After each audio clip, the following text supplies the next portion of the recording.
ஏழாவது அத்தியாயம். நான் எப்போதும் உன்னுடன் உள்ளேன். ஷிரடிக்கு செல்லும் மக்களில் பெரும்பான்மையோரும் தங்களை பாபாவின் பக்தர்களாகவே கருதினரே என்று சிஷ்யர்களாக அன்று. பாபா ஒருபோதும் எவரையும் தம் சிஷ்யராக ஏற்றுக்கொள்ளவே இல்லை. தம் சிஷ்யர் என்று அழைக்கக்கூடிய தகுதி உடையவர் எவருமே இல்லை என்று கூட அவர் கூறியுள்ளார். தாம் தமது குருவுக்கு சேவை செய்ததைப் போல தமக்கு சேவை செய்யக்கூடியவர் ஒருவரை கூட அவர் காணவில்லை. இருந்தும் அநேகம் பேர்களுக்கு அவர் கனவின் மூலம் தீட்சையளித்தார். ஸ்ரீ உபாசனி மகாராஜ் போன்ற சிலரே பெருமகான்களாகவும் செய்தார். குருவுக்கும் சிஷ்யருக்கும் உள்ள உறவு. பழங்கால இந்து மரபுப்படி குருவானவர் தாய் பூனை தன் குட்டியை எடுத்து செல்வது போல சிஷ்யனை பிடித்து கொண்டு லட்சியத்துக்கு அழைத்து செல்கிறார். இந்த வகையில் சிஷ்யனின் பலமான நம்பிக்கையினால் ஆண்டவனை மனித உருவெடுத்து வருகிறார். சில மதங்கள் இவ்வாறு ஆண்டவன் மனித உருவில் வருவதை அவதாரம் செய்தல் என்று குறிப்பிடுகின்றன. மற்றும் சில மதங்கள் இந்த தோற்றத்தை ஆண்டவனால் நியமனம் பெற்றவர் என்றோ தீர்க்கதரிசி என்றோ குறிப்பிடுகின்றன. பார்க்கும் கோணம்தான் வேறுபடுகிறதே தவிர நிகழ்ச்சியோ அதன் விளைவோ வேறுபடுவதில்லை.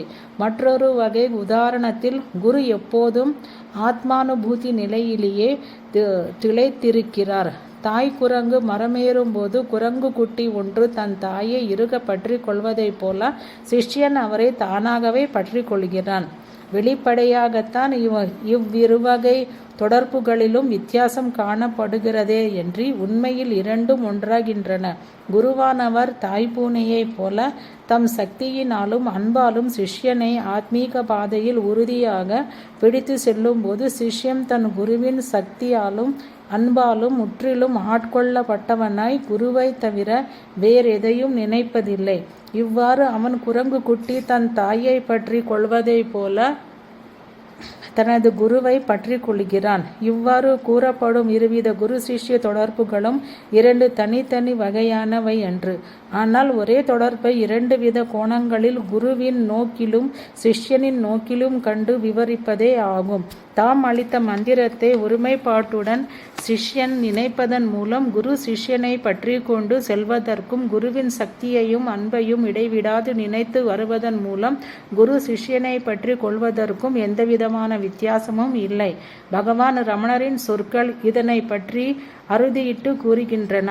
ஆத்மா அல்லது கடவுள் ஒரு பக்தனுக்கு அவசியம் நேரும்போது தானே குருவாக தோன்றி அவனது மனதை உள்முகமாக திருப்பி அவனுக்கு உள்ளே ஆத்மா அல்லது கடவுள் உரையும் மையத்துக்கு செலுத்தி மனதை தன்னிடம் இழுத்து கொண்டு ஆத்மானுபூதியை அளிக்கிறார்.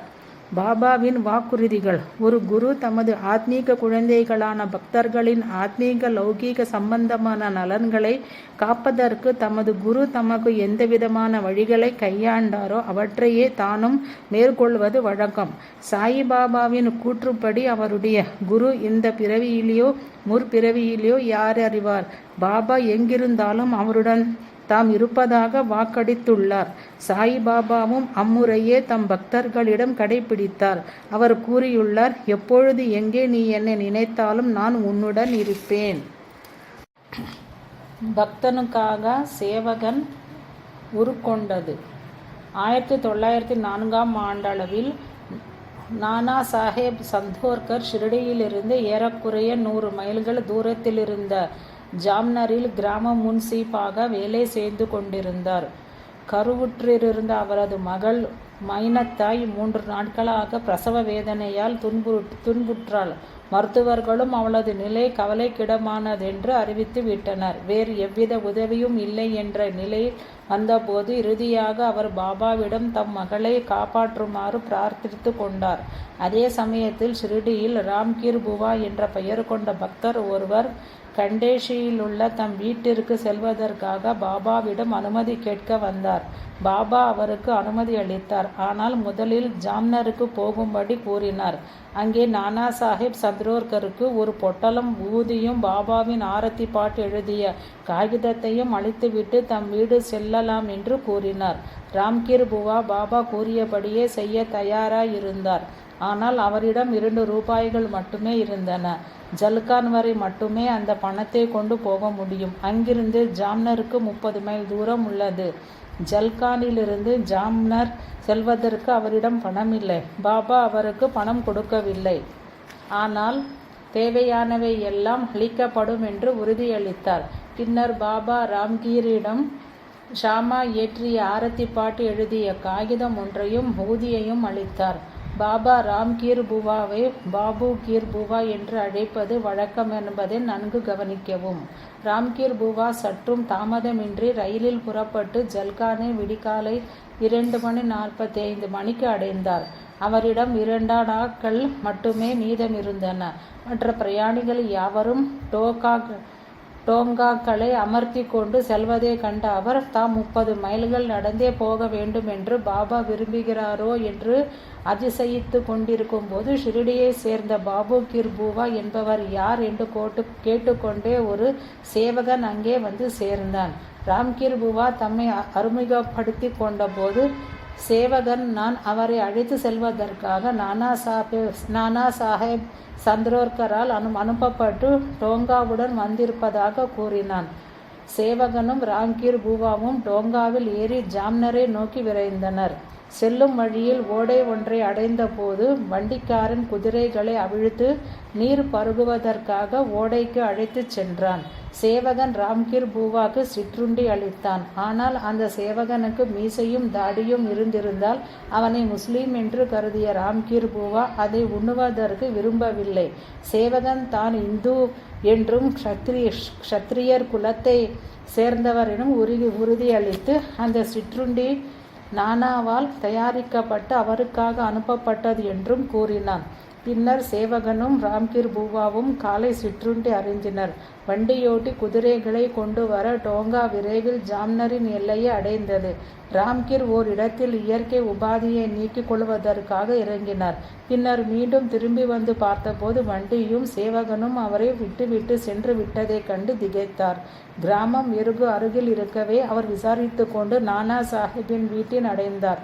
அங்கே மைனா தாயின் அபாயகரமான நிலையை பற்றி அறிந்தபோதுதான் தன்னை எதற்காக பாபா முதலில் ஜாம்னருக்கு சென்று ஊதி பொட்டலத்தை அளிக்கும்படி கூறினார் என்று அறிந்து கொண்டார். நானா சாஹேப் ஊதியையும் ஆரத்தி பாடலையும் பெற்று கொண்டார். மைனா தாய்க்கு ஊதியை கொடுத்து பாபாவின் படத்துக்கு முன்பு ஆரத்தி பாடலையும் பாடினார். உடனே மைனத்தாய் பிரசவித்தாள். அபாயம் விலகியது. அதன் பின்னரே நானா சாஹேபுக்கு தம் மகளின் உயிருக்கு ஆபத்து என்று எப்படி பாபாவுக்கு தெரிய வந்தது என்று ராம்கீர் பூவாவிடம் கேட்க தோன்றியது. பாபா எல்லாம் அறியும் சக்தி வாய்ந்தவர் என்று கூறிக்கொண்டு யாவரும் திருப்தி அடைந்தனர். பின்னர் ராம்கீர் பூவா தமக்கு டோங்காவையும் சேவகனையும் அனுப்பியதற்காக நானா சாஹேபுக்கு நன்றி கூறினார். அப்படி வந்திருக்காவிட்டால் தம்மால் சரியான சமயத்தில் வந்து ஊதியை அளித்திருக்க முடியாதென்றும் கூறினார். ராம்கீர் பூவாவின் சொற்களை கேட்டு நானா வியப்பில் ஆழ்ந்து போனார். ஏனெனில் ஜல்கானுக்கு அனுப்பும்படியாக அவரிடம் வண்டியோ சேவகனோ கிடையாது. ஷிரடியிலிருந்து எவராது வரப்போகிறார் என்றும் கூட அவருக்கு தெரியாது. அப்படியானால் வண்டியோட்டி சேவகன் குதிரைகள் முதலியவை எங்கிருந்து வந்தன? ராம்கீர் பூவாவின் மனதில் உண்மை ஒரே காலத்தில் பளிச்சிட்டது. பாபா மட்டுமே அவரை பாபு கீர் பூவா என்று அழைப்பது வழக்கம். ஜல்கான் ரயில் நிலையத்தில் சேவகன் அவரை அதே பெயரிட்டு அழைத்தான். பாபா அவரிடம் அவருக்கு தேவையானவை எல்லாம் அளிக்கப்படும் என்று உறுதி கூறவில்லையா? பாபாவே தான் அந்த எல்லா உருவங்களையும் எடுத்துக்கொண்டு ராம்கீர் பூவாவை ஜாம்னருக்கு அழைத்து சென்றார் என்பதை எல்லோரும் அறிந்தனர். ஆனால் அவரே ஏன் அதேபோல் நானாவிடம் ஊதியை அளிப்பதற்காக செல்லவில்லை? தன் பக்தனை காப்பாற்றுவதற்காக எந்த அளவுக்கும் அவர் செல்வார் என்பதை எல்லோரும் அறிய வேண்டும் என்று அவர் விரும்பினார்.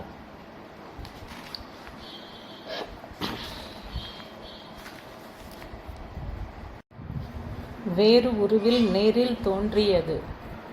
உண்மையிலேயே வெகு தூரத்தில் உள்ள நகரங்களில் இருக்கும் மக்களிடம் பாபா நேரிலேயே சென்று மற்றொரு சரீரத்துடன் தோன்றிய உதாரணங்கள் உண்டு. 1917ஆம் ஆண்டு அப்பா சாஹேப் குல்கர்னி தானாவில் வேலை செய்து வந்தார். அவர் தமது வீட்டில் பாபாவின் படம் ஒன்றை வழிபட்டு வந்தார். ஒருமுறை பிவாண்டி என்னும் இடத்துக்கு அலுவலக விஷயமாக 7 நாட்கள் தங்குவதற்காக சென்றிருந்தார். அவர் தானாவிலிருந்து சென்ற 3ஆம் நாள் பெரும்பாலும் சாயிபாபாவை போன்ற தோற்றமுடைய ஒரு பக்கீர் தானாவிலுள்ள அவர் வீட்டிற்கு வந்தார். அவரது மனைவியும் குழந்தைகளும் அவர் சாயிபாபா தாமா என்று கேட்டனர். அவர் தாம் சாயிபாபா அல்ல எனவும் ஆனால் அவரது தாழ்மையான பணியாள் என்றும் கூறினார். பின்னர் அவர் தட்சிணை கேட்டார். திருமதி குல்கர்னி அவருக்கு ₹1 கொடுக்க பக்கீர் அதை வாங்கி கொண்டு அவளுக்கு ஓர் ஊதி பொட்டலத்தை கொடுத்து பூஜையில் வைத்து கொள்ளும்படி கூறிவிட்டு போய்விட்டார். சாயிபாபா நிகழ்த்திய இந்த அதிசய சம்பவம் பற்றி திருமதி குல்கர்னியும் குழந்தைகளும் மகிழ்ந்தனர். இதை காட்டிலும் பெரிய அதிசயம் அவர்களுக்கு காத்து கொண்டிருந்தது. சில எதிர்பாராத நிகழ்ச்சிகளால் அப்பா சாஹிப்புக்கு தம் வேலையை தொடர முடியாமற் போகவே அவர் 3ஆம் நாள் திரும்பிவிட்டார். சாயிபாபா தம் வீட்டிற்கு வந்ததை பார்க்கும் வாய்ப்பை தாம் இழந்ததை மனைவியிடமிருந்து அறிந்து மிகவும் ஏமாற்றமடைந்தார். பக்கீர் வந்திருந்த போது தாம் இருந்திருந்தால் வெறும் ₹1 கொடுக்காமல் ₹10 தட்சிணையாக அளித்திருப்பார் என்றும் கூறினார். அவர் தமது அதிர்ஷ்டத்தை சோதிக்க விரும்பி வெளியே சென்று சுற்றுப்புறங்களிலெல்லாம் நன்கு தேடியும் பக்கீரை பற்றிய தடயம் ஏதும் கிடைக்கவில்லை. களைத்து போய் பசியோடு வீடு திரும்பினார் அப்பா சாஹேப். பிறகு அவர் உணவு கொண்ட பின் தம் நண்பரான சித்ரே என்பவருடன் வெளியே நடப்பதற்காக சென்றார். வீட்டிலிருந்து சற்று தூரம் சென்றவுடன் ஒரு பக்கீர் தம்மை நோக்கி விரைந்து வருவதை கண்டார். பக்கீர் அவரை நெருங்கி வந்து அவரிடம் தட்சிணை கேட்டார். அப்பா சாஹேப் ₹1 கொடுத்தார். பக்கீர் மேலும் கேட்டார். அப்பா சாஹேப் மேலும் ₹2 கொடுத்தார். இருந்தும் பக்கீர் திருப்தி அடையவில்லை. அவர் தமது நண்பரிடமிருந்து ₹3 கடன் வாங்கி கொடுத்தும் பக்கீருக்கு மேலும் தட்சிணை வேண்டியதாயிருந்தது. பின் அப்பா சாஹேப் பக்கீரை தம் வீட்டிற்கு அழைத்துச் சென்று மேலும் ₹3 அளித்தார். பக்கீர் இன்னும் பணம் கேட்டார். அப்பா சாஹேப் தம்மிடம் ஒரு ₹10 நோட்டுதான் இருப்பதாக கூற பக்கீர் அதை வாங்கி கொண்டு தாம் இதுவரை வாங்கி கொண்ட ₹9 திருப்பி கொடுத்து விட்டார். ₹10 தட்சிணையோடு திருப்தி அடைந்தவராய் பக்கீர் சென்று விட்டார். பாபா தம் வீட்டிற்கு வந்திருந்த போது தாம் இருந்திருந்தால் கொடுத்திருப்பேன் என்று அவர் குறிப்பிட்ட தொகை ₹10 தான். பக்கீர் ₹1 கூட அதிகமாகவே குறைவாகவோ வாங்கவில்லை. மேலும் பக்கீர் மேலும் வேண்டும் என்று திரும்ப கேட்டதன் விளைவாக பாபாவால் தொட்டு புனிதப்படுத்தப்பட்ட ₹9 பெரும் பேறு குல்கர்னியின் குடும்பத்துக்கு கிடைத்தது. அவர்கள் அவற்றை பூஜையில் வைத்து கொண்டனர். பின்னர் பக்கீர் முதல் முறை வந்தபோது மனைவியிடம் கொடுத்த ஊதி பொட்டலத்தை குல்கர்னி சோதித்த போது அதிலிருந்த ஊதி அதிசயமான விதத்தில் அக்ஷதையாகவும் மலர் இதழ்களாகவும் மாறியிருக்க கண்டனர். பாபா நேரில் தோன்றியது. பந்தாராவை சேர்ந்த ரகுவீர் புரந்தரே சாயிபாபாவின் அன்பு மிகுந்த பக்தர். ஷிரடிக்கு வெளியே பாபா தமக்கு நேரில் காட்சியளித்த அனுபவத்தை பற்றி கூறுகிறார்.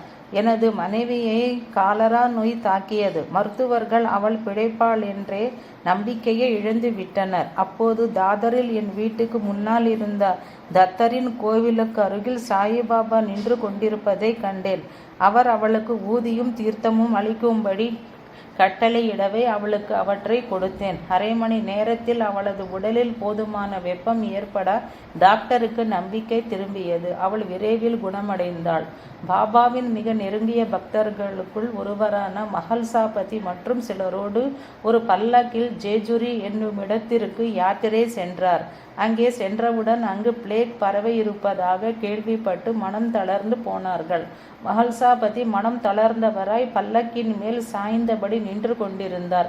திடீரென்று தம் பின்னால் யாரோ நிற்பதைப் போல் உணர்வு ஏற்படவே திரும்பி பார்த்தார். அங்கே அவர் சாயிபாபாவை பார்த்தார். அவர் உடனே மறைந்து விட்டார். உடனே மஹல்சாபதி சாயிபாபா தம்முடன் எப்போதும் சூக்ஷ்ம உருவில் உள்ளார் என்பதை உணர்ந்து தம் உடன் வந்தவர்களிடம் எப்போதும் பாபாவின் பார்வை தம்மை கவனித்து காப்பாற்றி வருவதாக கூறவே அவர்களும் தைரியமடைந்தனர். அவர்கள் 4 நாட்கள் ஜேஜூரியில் முழுமையாக தங்கிவிட்டு பாதுகாப்பாக ஷிரடிக்கு திரும்பினர். ஷிரடியை அடைந்த உடனே மஹல்சாபதி துவாரகா மாய்க்கு சென்றபோது சாயிபாபா அவரை பார்த்து புன்முறுவல் பூத்தவராக, பகத், உனது யாத்திரை சௌகரியமாக இருந்தது. நீ பல்லக்கில் சாய்ந்து நின்று கொண்டிருந்தாய். அந்த சமயத்தில் நான் அங்கு வந்தேன் என்றார். 1908 மழைக்கால மாதங்களான சாதுர்மாசியத்தின் போது திருமதி சந்திராபாயி போர்கர் என்பவர் கோபர்கானில் இருந்தார். ஒரு நாள் அவருக்கு முன்னால் ஒரு பக்கீர் தோன்றி தமக்கு ரொட்டியும் வெள்ளைப்பூண்டு சட்டினியும் வேண்டும் என்று கேட்டார். சந்திராபாயி தான் சாதுர்மாசிய காலத்தில் வெள்ளைப்பூண்டு உண்பதில்லையாதலால் தன்னிடம் வெள்ளைப்பூண்டு இல்லை என்று பக்கீர் மறைந்தார். பின்னர் அவள் அந்த பக்கீர் சாயிபாபாவாக இருக்கலாம் என்று நினைத்தாள். ஏனெனில் அவர் வெங்காயம் முதலியவற்றை தினமும் சாப்பிடுவார் என்று கேள்விப்பட்டிருந்தாள். எனவே அவள் ஷிரடிக்கு முதன்முறையாக புறப்பட்டாள். அவளை பார்த்தவுடன், பாபா, நீ எனக்கு ரொட்டியும் வெள்ளைப்பூண்டு சட்டினியும் கொடுக்கவில்லை, இப்போது எதற்காக இங்கு வந்திருக்கிறாய் என்றார். இது அவள் கொண்ட எண்ணத்தை ஊர்ஜிதப்படுத்தியது. உடனே அவள் அதை கொடுப்பதற்காகத்தான் வந்துள்ளேன் என்றாள். பாபா அவளை பற்றி அங்கிருந்த மற்ற பக்தர்களிடம், இந்த பெண்மணி கடந்த 7 பிறவிகளில் எனது சகோதரியாய் இருந்தவள் என்றார்.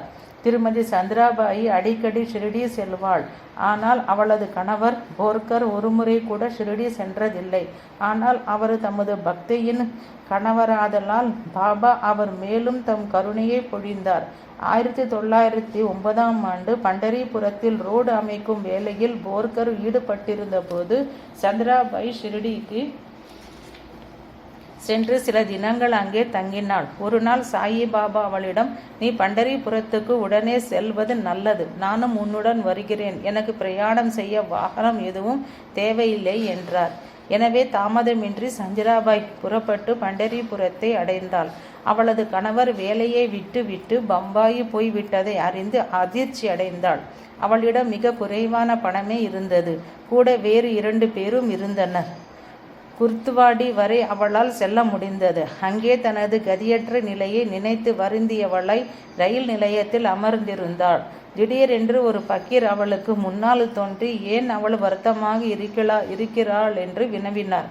அவள் எதையோ கூறி மழுப்பினாள். ஆனால் அப்பக்கீர் அவளது கணவர் தாண்ட் என்னும் இடத்தில் இருப்பதாகவும் அவள் உடனே அங்கு செல்ல வேண்டும் என்று கூறியதை கேட்டு திகைத்தாள். அவளிடம் அதற்கு போதுமான பணம் இருக்கவில்லை. அப்போது பக்கீர் உடனடியாக தாண்டிற்கு 3 பயண சீட்டுகளை கொடுத்துவிட்டு அவள் எதுவும் கேட்பதற்கு முன்பே விரைந்து சென்று விட்டார். அவள் தாண்டிற்கு புறப்பட்டாள். இதற்கிடையில் தாண்டு ரயில் நிலையத்தில் இருந்த போர்கர் சிறிது டீ குடித்துவிட்டு பெஞ்சு ஒன்றில் தூங்கத் தொடங்கினார். அவரது கனவில் பக்கீர் ஒருவர் தோன்றி, நீ ஏன் என் அம்மாவை புறக்கணிக்கிறாய்? அவள் அடுத்த ரயிலில் இங்கு வருகிறாள். அவள் இத்தனாவது எண்ணுள்ள ரயில் பெட்டியில் இருக்கிறாள் என்று பெட்டியின் எண்ணையும் கூறினார். தன்னை கண்டித்த அந்த பக்கீர் இருக்கக்கூடும் என்று வியந்தவராய் போர்கர் கண்விழிக்க பக்கீரும் மறைந்து விட்டார். ரயில் வந்து பக்கீர் கூறிய அதே எண்ணுள்ள பெட்டியிலிருந்து சந்திராபாயி இறங்கி வருவதைக் கண்டு போர்கர் வியப்படைந்தார். அவளையும் அழைத்து கொண்டு வீட்டிற்கு சென்றவுடன் தனது அதிசயமான அனுபவத்தை பற்றி அவளிடம் கூறி சாயிபாபாவின் படத்தை காட்டுமாறு கேட்டார். படத்தை காட்டியவுடன் தன் கனவில் தோன்றியவர் அவரே என்பதை கண்டார். பாபா சந்திராபாயுடன் உடன் வருவதாக உறுதி கூறி தமக்கு வாகனம் எதுவும் தேவையில்லை என்று கூறவில்லையா? வேறு பக்கீரின் உருவில் தோன்றுதல். பாபா தொலைதூரத்தில் வசிக்கும் பக்தர்களுக்கு எப்போதுமே தாமே நேரில் தோன்றுவதில்லை. உண்மையில் நுட்பமான கண்ணுக்கு தெரியாத உருவில் அவர் எங்கும் இருக்கத்தான் செய்கிறார். ஆனால் அவர் தமது பக்தர்களுக்கு முன்னால் அநேகமாக ஏதாவதொரு உருவத்தில், தமது படத்தின் உருவிலோ வேறு மனிதரின் உருவிலோ ஏதாவது பிராணியாகவோ காட்சி அளிக்கிறார். அவ்வித நிகழ்ச்சிகளில் பாபா தக்க சான்றுகளை அளித்து அவை தமது தோற்றமே தமது பக்தரின் வெறும் கற்பனை என்று என்றும் தெளிவாக்குவார். இந்தூரில் தாசில்தாராக இருந்த C.K. ரிஜய் என்பவர் ஜிக்கானிலுள்ள தனது மாமனாரது வீட்டில் கீழ்வாயு நோயால் படுத்த படுக்கையாக இருந்தார். சாயிபாபாவின் பக்தரான அவரது மாமனார் அவருக்கு பாபாவின் ஊதியையும் தீர்த்தத்தையும் கொடுத்தார். அதே தினம் பகல் 2 மணி சுமாருக்கு காவியுடை அணிந்த சந்நியாசி ஒருவர் ரிஜயின் கட்டிலுக்கு அருகில் நின்றபடி அவரது தோளை தட்டி எழுப்பினார். பிறகு சந்நியாசி, குழந்தாய், அஞ்சாதே, நீ 3 நாட்களில் குணம் பெற்று விடுவாய் என்றார். திடீரென்று புதியவர் ஒருவர் தோன்றியதை கண்டு பயந்த ரிஜே, ஒரு சந்நியாசி தமது கட்டில் அருகில் இருப்பதாக உரக்க தம் மாமனாரிடம் கத்தினார். அவரது மாமனார் வருவதற்குள் புதிதாக வந்தவர் மறைந்து விட்டார். வந்தவர் சாயிபாபாவை தவிர வேறு யாருமில்லை என்றும் தம் மருமகனை ஆசிர்வதிப்பதற்காகவே அவர் வந்தார் என்று மாமனார் திடமாக நம்பினார். ரிஜே சரியாக 3வது நாள் பூரண குணமடைந்தார். 1914ஆம் ஆண்டு ரிஜேயின் 3வது மகளின் திருமணத்துக்கு பாபாவுக்கு அழைப்பு ஒன்று அனுப்பப்பட்டது. பாபா, நான் நேரில் திருமணத்துக்கு வருவேன் என்று பதில் அனுப்பினார். திருமணச் சடங்கு நடந்து கொண்டிருந்த போது தபால்காரர் பாபாவிடமிருந்து வந்த லெட்டரையும் ஓர் ஊதி பொட்டலத்தையும் கொண்டு வந்து அளித்தார். அதில் ஊதியை மணமகன் மணமகள் இருவரின் நெற்றியிலும் இடும்படி குறிக்கப்பட்டிருந்தது. அதே சமயத்தில் ஒரு பக்கீர் வந்து ரிஜேயின் மாமனாரிடம் ஒரு பைசா தட்சிணை தரும்படி கேட்டார். அந்த சமயத்தில் திருமண சடங்கில் மும்முரமாக ஈடுபட்டிருந்த ரிஜேயின் மாமனார் புதிதாக வந்தவரை கவனியாது விட்டுவிட்டார். ஆனால் பின்னர் வந்த பக்கீர் சாயிபாபா தான் என்று தோன்றியதால் அவரே கவனியாததை குறித்து மிகவும் வருந்தினார். பின்னர் வந்தவர் சாயிபாபாவானால் அவர்களது நம்பிக்கையை உறுதிப்படுத்துவதற்காக அவர் மீண்டும் வர வேண்டும் என்று ரிஜே கூறினார். மறுநாள் அதே பக்கீர் தோன்றி ஒரு பைசா மட்டுமே தட்சிணை கேட்டார். ரிஜே மிகவும் மகிழ்ச்சியுடன் அதை கொடுத்தார். ஆனால் உணவு கொள்வதற்காக அழைத்த போது பக்கீர் மறுத்து விட்டார். எஸ்.பி. துமால் என்பவர் எழுதுகிறார், 1912ஆம் ஆண்டு ஜே ஆஸ்பத்திரியில் மயக்க மருந்து கொடுத்து எனக்கு ஒரு ஆபரேஷன் நடந்தது. அது ஒரு துணிகரமான முயற்சி. ஆனால் மயக்க மருந்து வேலை செய்ய ஆரம்பிப்பதற்கு முன்னால் சாயிபாபா என் தலைமாட்டில் அறுவை சிகிச்சை மேஜைக்கருகில் ஒரு நாற்காலியில் அமர்ந்திருப்பதை கண்டேன். அவர் என்னை கவனித்து கொள்வதற்காகவே அவர் என்னை கவனித்து கொள்வதற்காகத்தான் இருக்கிறார் என்று அறிந்து நம்பிக்கையும் தைரியமும் அடைந்தேன். ஆபரேஷன் பாதுகாப்பாக நடந்து வெற்றி பெற்றது. தானாவை சேர்ந்த பல்வந்த் கோஜோகர் என்பவர் 1911ஆம் ஆண்டு பாபாவிடம் விடை பெற்று கொண்டு புறப்பட்டார். பாபா உயிருடன் இருந்தபோது அவர் பெற்ற கடைசி தரிசனம் அதுவே. பல்வந்த் துவாரகாமாயிலிருந்து நீண்ட தூரம் நடந்து சாலையை அடைந்ததும் அவருக்கு அதுவே தாம் பாபாவை பார்க்கும் கடைசி தரிசனமாக இருக்கலாம் என்று தோன்றவே அவருக்கு மீண்டும் ஒரு முறை பாபாவை பார்க்க வேண்டும் என்ற பலமான ஆசை ஏற்பட்டது. ஆனால் பாபாவின் பக்தர்களில் அனுபவம்படி வீட்டுக்கு செல்லும் அனுமதி பெற்று மசூதியை விட்டு புறப்பட்டவர்கள் மீண்டும் அவரிடம் திரும்பக்கூடாது. இவ்வாறு எண்ணமிட்டு கொண்டே லெண்டி பக்கம் பார்வையை செலுத்திய போது முள்வேலிக்கிடையே எட்டி பார்க்கும் பாபாவின் முகத்தை கண்டார். பாபா, நீ போகிறாயா? சரி போ என்றார். வங்காளி சந்நியாசி. தஹானுவில் கிராம முன்சீப்பாக இருந்த பி.வி. தேவ் சாயிபாபாவின் ஆர்வம் மிகுந்த பக்தர். ஒருமுறை அவரது தாயார் 30 விரதங்களை முடித்துவிட்டு விரதபூர்த்தி சடங்காக 200 பிராமணர்களுக்கு உணவளிக்க ஏற்பாடுகள் செய்தாள். தேவ் அதற்கான நாளை குறித்துவிட்டு ஷிரடியில் இருந்த ஜோக் என்பவருக்கு கடிதம் எழுதி பாபாவை விருந்திற்கு வரும்படி தம் சார்பில் அழைக்குமாறு கேட்டுக்கொண்டார். பாபா தேவின் கடிதத்தை படிக்க கேட்டபோது, என்னை எப்போதும் நினைப்பவனை நானும் எப்போதும் நினைக்கிறேன். அவனிடம் விரைந்து சரியான சமயத்தில் என்னை தோற்றுவித்து கொள்வேன். எனக்கு ரயிலோ டோங்காவோ வேறு எந்தவிதமான வாகனமோ தேவையில்லை. நானும் நீயும் வேறொருவரும் ஆக 3 பேர் விருந்திற்கு வருவோம் என்று எழுது என்றார். ஜோக் தேவுக்கு பாபாவின் பதிலை தெரியப்படுத்தினார். பாபா ஷிரடியை விட்டு எங்குமே சென்றதில்லை என்று தேவிற்கு தெரியும். அதே சமயம் பாபா அதிசயமான முறைகளில் செயல் புரிவதையும் உணர்ந்திருந்தமையால் அந்த பதிலை கண்டு மிகவும் மகிழ்ந்தார். இதற்கு சில நாட்களுக்கு முன்பு வங்காளி சந்நியாசி ஒருவர் கோசம்ரக்ஷணத்துக்காக நிதி திரட்டுவதற்காக தஹானுவுக்கு வந்தார். அவ்வூர் ரயில் நிலைய அதிகாரி அவரை தேவிற்கு அறிமுகம் செய்து வைத்தார். தற்போது வேறொரு பொதுநல காரியத்துக்காக ஏற்கனவே பணம் வசூலித்து கொண்டிருப்பதால் 1-2 மாதங்களுக்கு பிறகு அவர் வந்தால் நிதி வசூலிக்க சௌகரியமாயிருக்கும் என்று தேவ் சன்னியாசியிடம் கூறினார். ஆனால் அந்த சன்னியாசி தமது முதல் வருகைக்கு பிறகு 1 மாதம் கூட முழுமையாக முடிவதற்கு முன்னமே விருந்து நாள் அன்று காலை 10 மணிக்கு தேவின் வீட்டிற்கு வந்து தாம் உணவுக்காகவே வந்திருப்பதாகவும் பணத்துக்காக அன்று எனவும் கூறினார். சாது ஒருவர் இந்த சந்தர்ப்பத்தில் வந்திருப்பதை பெரும் சுபசகுனமாக கருதிய தேவ் அவரை மனதார விருந்துக்கு வரவேற்றார். என்னுடன் வேறு 2 பேர் உள்ளனர் என்றார் சந்நியாசி. அவர்களையும் அழைத்து வாருங்கள், அதனால் மேலும் மகிழ்ச்சியே அடைகிறேன் என்று தேவ் பதிலளித்தார். அவர்களை அழைக்க எங்கு ஆள் அனுப்ப வேண்டும் என தேவ் வினவ, அவர் தாங்களே சரியான சமயத்தில் வருவதாகவும் எவரையும் அனுப்ப வேண்டிய அவசியம் இல்லை என்றும் உறுதி கூறினார். சரியாக பகல் 12 மணிக்கு 3 விருந்தினர்கள் வந்து விருந்துண்டு திரும்பி சென்றனர்.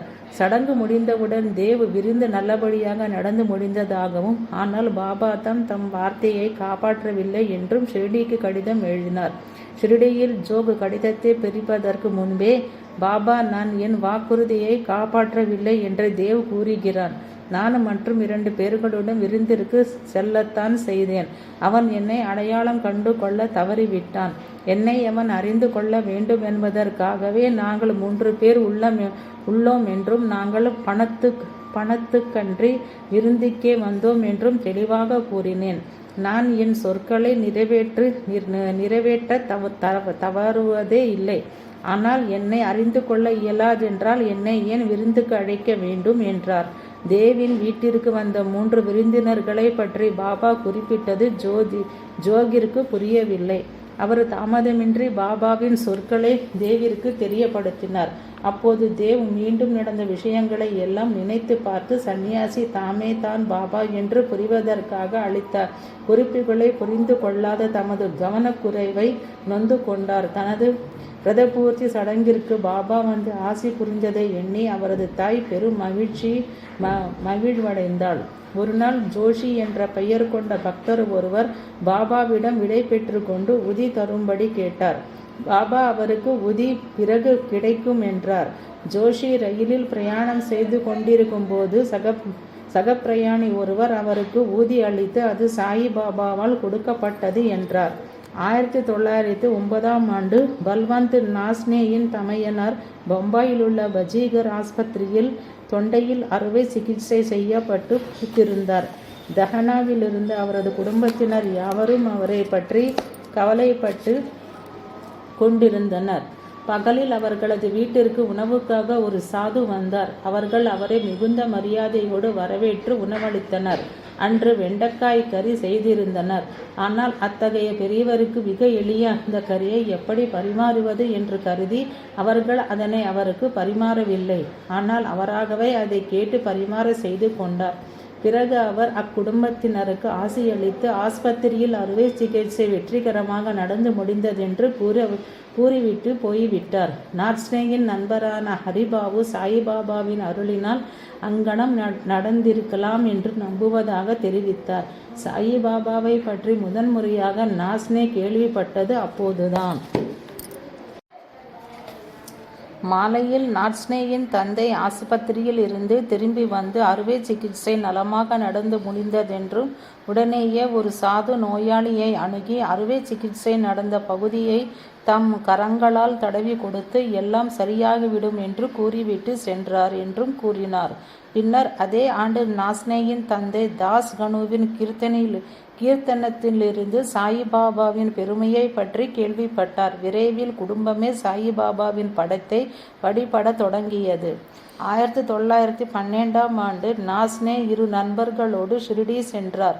போகும் வழியில் கோபர்கானின் ரயில் நிலைய அதிகாரி பாபாவை பற்றி அவர் ஒரு செப்பிடுவித்தைக்காரரும் மந்திரவாதியும் தான் என்றும், கற்றவர்கள் கூட வெட்கமில்லாமல் அவரை பூஜிக்கிறார்கள் என்றும் இழிவாக பேசினார். அவரது பேச்சினால் நாஸ்னேயின் மனம் கலக்கமடைந்த போதும் அவர்கள் ஷிரடிக்கு சென்றார்கள். அப்போதுதான் லெண்டியிலிருந்து திரும்பியிருந்த பாபா நாஸ்னியை பார்த்து, என்ன, கிராம முன்சீபிடம் இருந்து அனுமதி பெறாமல் வந்து விட்டாயா? இனிமேல் இவ்வாறு செய்யாதே என்றார். பாபாவின் எல்லாம் அறிந்த தன்மையை பற்றிய இந்த சான்று ரயில்வே அதிகாரியின் போதனைகளை தூளாக்கியது. ஷிரடியில் அவர்கள் தங்கிய 3 நாட்களில் பாபாவின் மேல் அவர்களுக்கு ஏற்பட்ட நம்பிக்கை மேலும் திடம் பெற்றது. ஒரு நாள் சாயிபாபா H.S. தீக்ஷிதர், ஜோக் தாபோல்கர் போன்ற மற்ற பக்தர்களிடம் நாஸ்னேயை பற்றி குறிப்பிட்டு, நான் இந்த மனிதனின் வீட்டுக்கு சாப்பிட சென்றிருந்தேன். அவன் எனக்கு வெண்டைக்காய் கறி பரிமாறவில்லை என்றார். நாஸ்னேயின் மனம் உடனே 1909 நடந்த நிகழ்ச்சியை நினைவு கூர்ந்தது. தமது குடும்பம் பாபாவை பற்றி கேள்விப்படுவதற்கு முன்பே பாபா வேறு ஒரு சாதுவின் உருவில் தம் வீட்டுக்கு வந்து அருளினார் என்பதை உணர்ந்தார். பாத்ராவை சேர்ந்த ஆடம் தலாலி என்பவர் பாபாவை பற்றி கூறுகிறார். அவர் வெவ்வேறு உருவங்களில் என்னிடம் வந்துள்ளார். உதாரணமாக, ஒரு முறை பிராமணனாக வந்து என்னிடம் ஏதாவது தரும்படி யாசித்தார். அப்போது நான் 2 அணாக்கள் கொடுத்தேன். மற்றொரு முறை அவர் மார்வாடியாக வந்து தமது பசியோடு இருப்பதாக கூறினார். அவருக்கு 4 அணாக்கள் கொடுத்து மார்வாரி உணவு விடுதிக்கு போய் சாப்பிடும்படி கூறினேன். பின்னால் நான் ஷிரடிக்கு சென்றபோது அவ்வித உருவங்களில் பாபா தான் என்னிடம் வந்தார் என்பதை காட்டும் முக்கியமான குறிப்புகளை கொடுத்தார் பாபா. உதாரணமாக, என்னை குறிப்பிட்டு மற்றவரிடம், நான் இந்த மனிதனிடம் சென்றேன், அவன் சாப்பிடுவதற்கு மார்வாரி ஓட்டலுக்கு என்னை அனுப்பினான் என்றார். பாபா அவ்விதமான உருவங்களை ஏற்றுக்கொண்டு எவ்வித எதிர்ப்போ வெறுப்போ முணுமுணுப்போ இன்றி பக்தர்கள் எவ்விதம் தன்னை நடத்தினாலும் அதில் மகிழ்ந்தாரே, அதுவே வியப்புக்குரியது. அத்தகைய பெரும் மகான் மனித ஸ்வபாவத்துக்குரிய எல்லா குறைபாடுகளும் கூடிய ஒரு சர்வசாதாரண மனிதரிடம் செல்ல அவர் பாபாவை முறையற்ற வகையில் ஓர் உணவு விடுதிக்கு 4 அணாக்களுடன் செல்லும்படி அனுப்பினார். ஷிரடியில் பாபாவுக்கு விலையுயர்ந்த அன்பளிப்புகளை அளிக்கவும் அவரது ஆசியை பெறுவதற்காக ஷிரடி பயணத்துக்கு மிகுதியாக செலவு செய்து கொண்டு செல்லவும் முற்படும் அதே பக்தர்கள் தாமே அவர்கள். அறியாமை நிறைந்த தமது பக்தர்களால் இவ்விதமாகவும் இதை காட்டிலும் மோசமாகவும் நடத்தப்படும் எல்லையற்ற கருணை கொண்ட அம்மகான் தமது சில கூற்றுகளை மெய்ப்பித்தார். உதாரணமாக, கீழ்வரும் அவரது மொழிகளை கொள்ளலாம். நான் ஒருவரிடமும் கோபம் அடைவதில்லை. தாய் தன் குழந்தைகளிடம் சினம் கொள்வதுண்டோ? கடல் தன் நீரை பல்வேறு நதிகளுக்கு திருப்பி அனுப்புவதுண்டோ? நான் பக்தி ஒன்றையே விரும்புகிறேன். நான் என் பக்தனின் அடிமை. பக்தர்களின் உறவினர்களையும் காக்கிறார். அண்ணா சின்சினிகர் என்ற பக்தர் முதன்முறை ஷிரடிக்கு சென்றபோது அங்கு சில நாட்கள் தங்கினார். அந்த சமயத்தில் சின்சினியில் திடீரென்று பிளேக் வியாதி பரவியது. அவரது உறவினர்கள் யாவரும் அவரது மனைவியை தனியே விட்டுவிட்டு அவசரமாக அந்த இடத்தை விட்டு சென்று விட்டனர். அவள் மிகவும் பீதி அடைந்தாள். அந்த சமயத்தில் பாபா அவள் முன்னால் பிளேக் நீங்கும் வரை 12 முறைகள் நேரில் தோன்றினார். பாபா தமது பக்தர்களை மட்டுமின்றி அவர்களுக்கும் மிகவும் நெருங்கியவர்களையும் பாதுகாக்கிறார். அக்ரூலில் பாபா. பம்பாய்க்கு அருகிலுள்ள அக்ரூல் என்னுமிடத்தில் திரு கேசவ் பிரதான் என்பவர் வசித்து வந்தார். அவர் பாபாவை பற்றி கேள்விப்பட்டிருந்தும் 1916 அவரது நண்பர் ஒருவர் அவரை வற்புறுத்தும் வரை அவர் பாபாவை தரிசிக்க செல்லவில்லை. பின்னர் அவர் முற்றிலும் மாறிவிட்டார். அவர் அடிக்கடி ஷிரடிக்கு செல்ல ஆரம்பித்தார். பாபாவையும் அக்ரூலுக்கும் வரும்படி அழைப்பார். பாபா அவரிடம் தமது படம் ஒன்றை கொடுத்து, உனது இடத்துக்கு சென்று இதற்கு பாபா என்று நீங்கள் அழைக்கும் உருவத்துக்கு ஒரு கோவில் எழுப்பு, மீண்டும் இங்கே வராதே, போ என்றார். பிரதான் மீண்டும் பாபாவை தரிசிக்க வந்தபோது, பாபா, நான் உன் இடத்துக்கு வந்துவிட்ட பிறகு நீ எதற்காக இங்கு வருகிறாய்? உனது இடமே இப்போது உனது ஷிரடி என்றார். பாபா எப்போதும் தம்முடனேயே சூக்ஷ்ம உருவில் இருப்பதாக உறுதி அளிக்கிறார் என்று பிரதான் புரிந்து கொண்டார். ஆனால் இதை நிச்சயப்படுத்தி கொள்ளும் வகையில் தமக்கு அனுபவம் எதுவும் ஏற்படவில்லை என்று அவர் கூறினார். பின்னர் பிரதான் அக்ரூலில் ஒரு கோயில் கட்டி பாபாவின் உருவச்சிலை ஒன்றை அங்கே பிரதிஷ்டை செய்தார். மேற்கூறிய சொற்களை பாபா கூறிய பிறகு பிரதானின் குடும்பம் உட்பட கோயிலுக்கு அருகில் வாழ்பவர்களுக்கும் பல புதுமையான அனுபவங்கள் ஏற்பட்டன. கோயிலில் இரவு வேளையில் எவரும் இல்லாத போதும் கோயில் கதவுகள் திறக்கப்படும் ஓசையை கேட்டனர். அவர்கள் தூரத்திலிருந்து கோவிலின் எல்லைக்குள் பாபாவின் உருவம் நடமாடுவதையும் கண்டனர். பிறகு இறுதியாக விடிகாலை 3 மணி சமயத்தில் அவர் உள்ளே சென்று ஆலயத்தின் கதவுகளை மூடிக்கொள்வதையும் கண்டனர். பாபாவின் பலவிதமான லீலைகள் நடக்க தொடங்கின. கோவிலுக்கு வரும் பக்தர்களின் எண்ணிக்கை அதிகரித்தது. பாபாவின் மகா சமாதிக்கு பிறகும் பக்தர்களுக்கு அவர் அங்கே சூக்ஷ்மமான உருவில் இருப்பதை பற்றிய சான்றுகள் கிடைத்தன. உதாரணமாக 1940 ஆண்டில் பிரதானின் மறைவுக்கு பின்னர் கோவிலை புதுப்பிக்கும் பணி நடந்து கொண்டிருக்கையில் அதன் மேற்பார்வையாளராக இருந்த குப்தா என்பவர் தேவையான பணம் வசூலாகவில்லையே என்று கவலைப்பட்டு கொண்டிருந்தார். மற்றொரு பக்தரான நாராயண புரோஹித் என்பவர் இந்த விஷயத்தில் பாபாவின் உதவியை வேண்டி ஸ்ரீ சாயி சரித்திரம் பாராயணம் செய்ய ஆரம்பித்தார். 3-4 நாட்களுக்குள் பாபா கோயிலின் எல்லைக்குள் நடமாடுபவராக அவரது கனவில் தோன்றி, என்னுடைய துணி எங்கே? துணி இல்லாவிடில் இது எப்படி ஷிரடி ஆக முடியும்? எப்படி ஆலயம் முழுமையடையும் என்று கேட்டார். பின்னர் சினம் கொண்டவராக எல்லோர் மேலும் கற்களை வீசி எறிந்தார். அதன்படியே கோவில் நிர்வாகியின் அனுமதியுடன் ஒரு துணி 8x4 அமைக்கப்பட்டது. தபோல்கரின் பாபாவின் வாழ்க்கை சரிதத்தை முதலில் எழுதியவர் மகனான ஸ்ரீ A.R. வேல்வால்கர் என்பவர் துணியை 7/4/1949 அன்று காலை 10 மணிக்கு ஏற்றி வைத்தார். பாபா அவருக்கு கனவு ஒன்றில் விடுத்த கட்டளைப்படி அவர் பிவ்புரியில் அக்ரூலுக்கு அருகிலுள்ளது வசித்து வந்தார். எங்கும் உள்ள பாபா 1918ஆம் ஆண்டு பிப்ரவரி மாதத்தில் பாபுஜி சாஸ்திரி என்பவர் ஒருவர் கங்கை நீரை கொண்டு வந்து பாபாவின் திருவடிகளுக்கு அபிஷேகம் செய்து பிறகு தாசநவமிக்காக சஜ்ஜனகாடுக்கு போக அனுமதி கேட்டார். பாபா, நான் இங்கு இருக்கிறேன், அங்கும் கூட நான் இருக்கிறேன் என்றார். பின்னர் பாபுஜி சஜ்ஜன்காடுக்கு சென்றார். புனித தாச நவமி அன்று விடிகாலை 5 மணிக்கு பாபுஜியின் முன் பாபா நேரில் தோன்றினார். பாபா எங்கும் உள்ளார்.